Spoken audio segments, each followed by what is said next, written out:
بہت پہلے پہاڑوں کے دامن میں ایک چھوٹا سا گاؤں تھا۔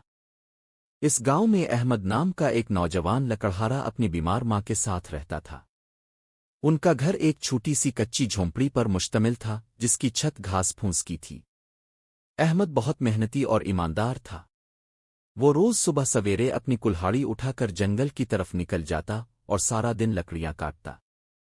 شام کو وہ لکڑیوں کا گٹھا شہر لے جا کر بیچتا اور جو تھوڑے بہت پیسے ملتے ان سے اپنی ماں کے لیے دوا اور گھر کے لیے راشن لے آتا۔ غربت کے باوجود احمد کا دل بہت بڑا تھا۔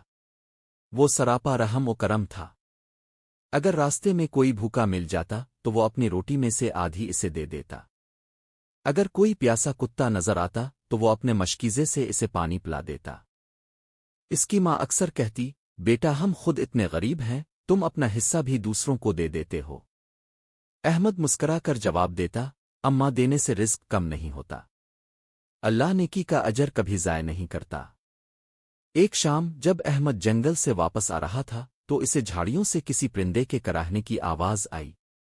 اس نے جھاڑیوں کو ہٹا کر دیکھا تو ایک خوبصورت باز زخمی پڑا تھا۔ اس کا ایک بازو ٹوٹ گیا تھا اور وہ درد سے تڑپ رہا تھا۔ احمد کا دل پسیج گیا۔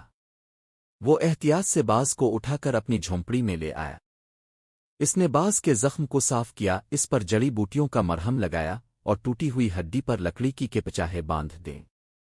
اس کی ماں نے حیرت سے کہا، بیٹا یہ ایک جنگلی پرندہ ہے، یہ ٹھیک ہوتے ہی اڑ جائے گا، تم اس پر اپنی محنت کیوں ضائع کر رہے ہو؟ احمد نے کہا، اماں یہ بھی اللہ کی مخلوق ہے، اس وقت اسے میری مدد کی ضرورت ہے۔ احمد نے باز کی بہت خدمت کی۔ وہ اپنی قلیل آمدنی میں سے اس کے لیے گوشت خرید کر لاتا، حالانکہ اس کی وجہ سے بعض اوقات اسے اور اس کی ماں کو صرف سوکھی روٹی پر گزارا کرنا پڑتا۔ کئی ہفتے گزر گئے۔ باز اب ٹھیک ہونے لگا تھا۔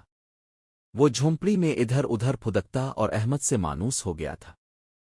اسی دوران احمد کی ماں کی طبیعت زیادہ خراب ہو گئی۔ گاؤں کے حکیم نے کہا کہ اس کی جان بچانے کے لیے ایک نایاب جڑی بوٹی کی ضرورت ہے جو صرف پہاڑ کی سب سے اونچی چوٹی پر ملتی ہے یا پھر شہر کے بڑے حکیم سے بہت مہنگے داموں مل سکتی ہے۔ احمد کے پاؤں تلے سے زمین نکل گئی۔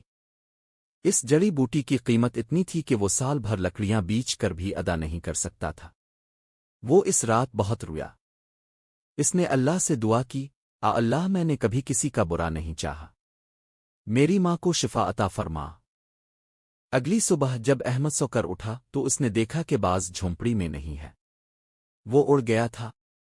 ایک لمحے کے لیے احمد کو دکھ ہوا کہ جس پرندے کی اس نے اتنی خدمت کی وہ اسے ایسے مشکل وقت میں چھوڑ کر چلا گیا، لیکن پھر اس نے خود کو تسلی دی کہ وہ آزاد ہونے کے لیے ہی بنا تھا۔ وہ اداس دل کے ساتھ اپنی کلہاڑی اٹھا کر جنگل کی طرف چل پڑا۔ وہ لکڑیاں کاٹ رہا تھا لیکن اس کا دھیان اپنی بیمار ماں کی طرف تھا۔ وہ سوچ رہا تھا کہ اب کیا ہوگا۔ اچانک اس نے اپنے سر پر باز کے پروں کی پھڑپھڑاہٹ سنی۔ اس نے اوپر دیکھا تو وہی باز جس کی اس نے خدمت کی تھی آسمان پر منڈلا رہا تھا۔ باز تیزی سے نیچے آیا اور احمد کے قدموں میں ایک چھوٹی سی چمکدار چیز گرا کر دوبارہ اڑ گیا۔ احمد نے جھک کر وہ چیز اٹھائی۔ یہ ایک بڑا نایاب ہیرا تھا جو سورج کی روشنی میں چمک رہا تھا۔ احمد کی آنکھیں حیرت سے کھلی رہ گئیں۔ اس نے کبھی اتنی قیمتی چیز نہیں دیکھی تھی۔ وہ فوراً شہر کے جوہری کے پاس بھاگا۔ جوہری نے ہیرے کو دیکھتے ہی پہچان لیا۔ یہ ایک بے مثال ہیرا تھا جو شاید کسی بادشاہ کے خزانے سے گرا ہوگا۔ جوہری نے احمد کو اس ہیرے کے بدلے اتنی دولت دی کہ اس کی 7 نسلیں بیٹھ کر کھا سکتی تھیں۔ احمد نے سب سے پہلے اپنی ماں کے لیے وہ نایاب جڑی بوٹی خریدی۔ حکیم کے علاج سے اس کی ماں چند ہی دنوں میں بالکل تندرست ہو گئی۔ احمد نے گاؤں میں ایک بڑا گھر بنوایا لیکن اس نے اپنا پرانا مشغلہ یعنی دوسروں کی مدد کرنا نہیں چھوڑا۔ اس نے گاؤں میں ایک شفا خانہ اور ایک کنواں کھدوایا۔ وہ اکثر آسمان کی طرف دیکھ کر اس باز کا شکریہ ادا کرتا۔ اس نے سچ ہی سنا تھا کہ نیکی کبھی رائیگاں نہیں جاتی۔ اس کی ایک چھوٹی سی نیکی کا صلہ اللہ نے اسے اس وقت دیا جب اسے اس کی سب سے زیادہ ضرورت تھی۔ واقعی اچھے لوگوں کے ساتھ آخر میں اچھا ہی ہوتا ہے۔